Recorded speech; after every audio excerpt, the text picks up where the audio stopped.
আজ এক নতুন বাস্তবতার ভোরে দাঁড়িয়ে আমরা। যখন পুরনো অধ্যায়ের অবসান ঘটেছে, তখন কাকে স্মরণ করা সবচেয়ে বেশি প্রয়োজন? তিনি বঙ্গবন্ধু শেখ মুজিবুর রহমান। তিনি কোনো দলের নন, কোনো পরিবারের নন। তিনি ৭.৫ কোটি বাঙালির মুক্তির স্বপ্নের নাম।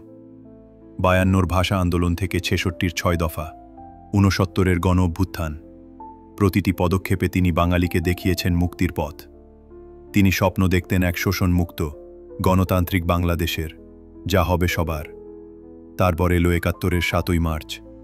তার সেই বজ্রকণ্ঠ, এবারের সংগ্রাম আমাদের মুক্তির সংগ্রাম, এবারের সংগ্রাম স্বাধীনতার সংগ্রাম। আমি পরিষ্কার মিটিংয়ে বলেছি, এবারের সংগ্রাম আমার মুক্তির সংগ্রাম, এবারের সংগ্রাম স্বাধীনতার সংগ্রাম। একটি নিরস্ত্র জাতিকে সশস্ত্র মুক্তিযুদ্ধে ঝাঁপিয়ে পড়তে অনুপ্রাণিত করেছিল। তার ডাকেই আমরা পেয়েছি একটি স্বাধীন দেশ, একটি পতাকা।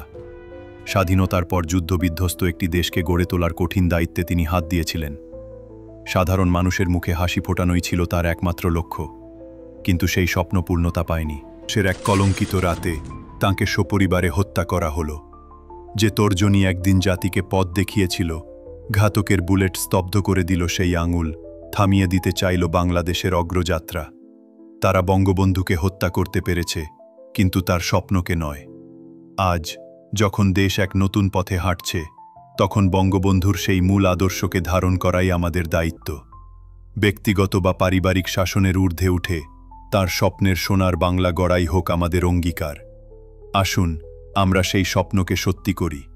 বাংলাদেশ গণশক্তি দলের পক্ষ থেকে মহান এই নেতার আত্মার মাগফিরাত কামনা করছি এবং শ্রদ্ধা জ্ঞাপন করছি।